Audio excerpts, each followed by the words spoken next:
কলকাতা মেট্রোর জীবনদায়ী বিরাট আকারের কুয়ো, মাটির নিচে 7 তলা বাড়ির সমান আস্ত কুয়ো তৈরি। বউবাজারের দুর্গাপিটুরির লেনের মাটির নিচে কুয়ো তৈরি, 7 তলা সমান কুয়োর মধ্যে রয়েছে সিঁড়ি। বউবাজার এলাকায় 2 সুড়ঙ্গের সঙ্গে যুক্ত হয়েছে কুয়ো। বিপদে পড়লে কুয়োর মাধ্যমে উঠে আসতে পারবেন যাত্রীরা।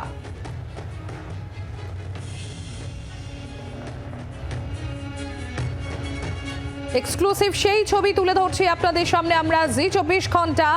7 তলা বাড়ির সমান, 7 তলার সমান কুয়ো তৈরি, আর সেই কুয়োর মধ্যে রয়েছে সিঁড়ি। দেখতে পাচ্ছেন আপনারা সেই ছবি। কলকাতা মেট্রোর জীবনদায়ী বিরাট আকারের কুয়ো, মাটির নিচে 7 তলা বাড়ির সমান আস্ত এক কুয়ো তৈরি। বউবাজারে দুর্গাপিটুরি লেনের মাটির নিচে কুয়ো তৈরি, 7 তলা সমান কুয়োর মধ্যে রয়েছে সিঁড়ি। বউবাজার এলাকায় 2 সুড়ঙ্গের সঙ্গে যুক্ত হয়েছে কুয়ো। বিপদে পড়লে কুয়োর মাধ্যমে উঠে আসতে পারবেন যাত্রীরা।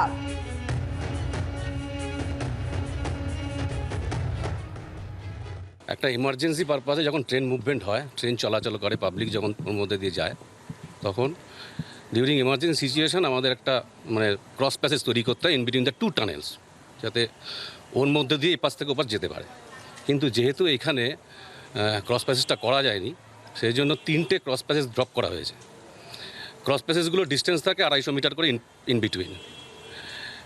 আরেকটা গাইডলাইন আছে, যদি ক্রস প্যাসেজ না করা যায় সেক্ষেত্রে স্টেশন থেকে 750 মিটার দূরে +-10% একটা এভাকুয়েশন শ্যাফট করতে হবে, যেটা গ্রাউন্ডে গিয়ে বেরোবে।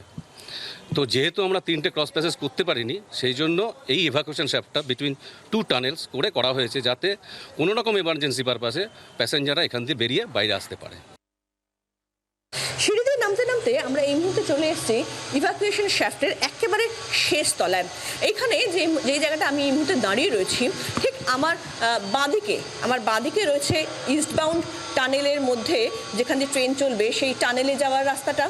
আর ঠিক আমার ডান দিকে যে জায়গাটা রয়েছে, অর্থাৎ ঠিক ডান দিকে, এখান থেকে ঠিক ডান দিকে গেলে যে জায়গাটা পড়ছে, সেটা হচ্ছে ওয়েস্ট বাউন্ড ট্রেন যে জায়গাটার মধ্যে দিয়ে চলবে, সেই সুড়ঙ্গটা, অর্থাৎ ওয়েস্ট বাউন্ড ট্রেন যাওয়ার যে সুড়ঙ্গটা, সেই সুড়ঙ্গটা রয়েছে ঠিক আমার ডান দিকে।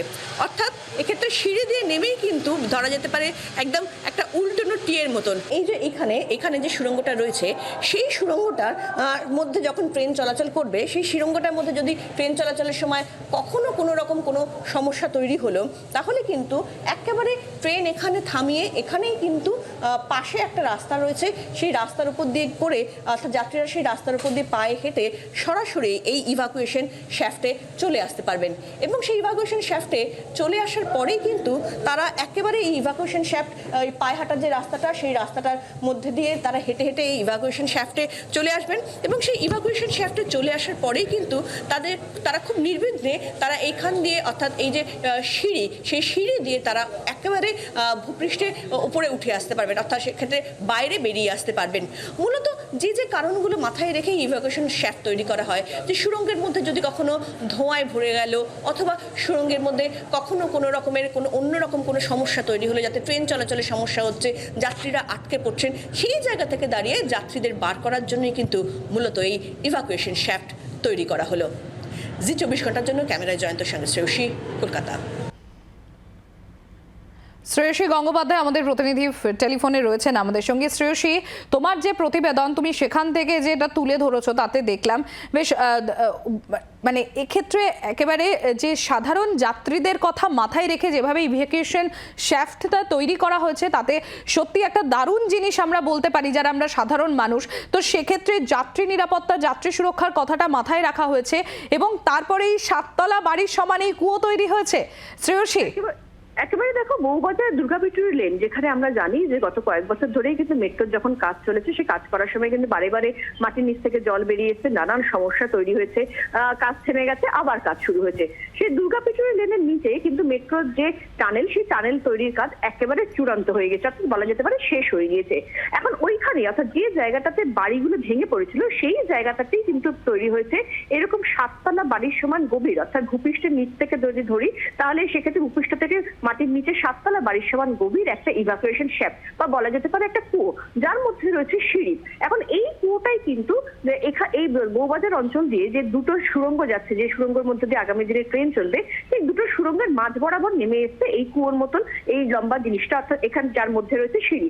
এখন এখান থেকে কিন্তু এই ইভাকুয়েশন শ্যাফটটাই কিন্তু এই দুটো সুড়ঙ্গে, অর্থাৎ ইস্টবাউন্ড বা ওয়েস্টবাউন্ড টানেলের মধ্যে দুটো সুড়ঙ্গ, সেই দুটো সুড়ঙ্গে কিন্তু অ্যাক্সেস করা যাবে, অর্থাৎ পৌঁছানো যাবে। কেন করা হলো এটা? এক্ষেত্রে যেটা করা হলো সেটা হচ্ছে যে মূলত ধরো ট্রেন চলছে সেই সময় কিন্তু কার্যত দেখা যাচ্ছে যে কোনো সময় হয়তো সুড়ঙ্গের মধ্যে কখনো ধোঁয়া দেখা দিল বা কখনো অন্য কোনো রকমের কোনো সমস্যা তৈরি হলো, যার ফলে ট্রেন চলতে পারছে না। সেক্ষেত্রে যাত্রীদের যদি বার করে বাইরে আনতে হয় তাহলে নির্বিঘ্নভাবে, অর্থাৎ কোনো রকম সমস্যার মধ্যে না পড়ে যাত্রীরা যাতে এই সুড়ঙ্গের মাধ্যমেই কিন্তু কার্যত সিঁড়িতে একেবারে ওপরে উঠে আসতে পারেন, তার জন্যই কিন্তু মূলত তৈরি হয়েছে এই ইভাকুয়েশন শ্যাফট। সাধারণভাবে একটা ক্রস প্যাসেজ থাকে, সাধারণ নিয়মে থাকে একটা ক্রস প্যাসেজ, যেখানে একটা সুড়ঙ্গ থেকে অন্য সুড়ঙ্গে চলে যাওয়া যায়, এরকম একটা ক্রস প্যাসেজ থাকে। কিন্তু এক্ষেত্রে বউবাজার অঞ্চলে মাটির নিচে জলের সমস্যাটা এতটাই প্রবল যে সেখানে এই ক্রস প্যাসেজ তৈরি করা যায়নি। ফলে সেই জায়গা থেকে দাঁড়িয়ে কিন্তু যাত্রী সুরক্ষা এবং নিরাপত্তার কথা মাথায় রেখেই কিন্তু তৈরি হয়েছে এই ইভাকুয়েশন শ্যাফট। ধন্যবাদ শ্রেয়সী।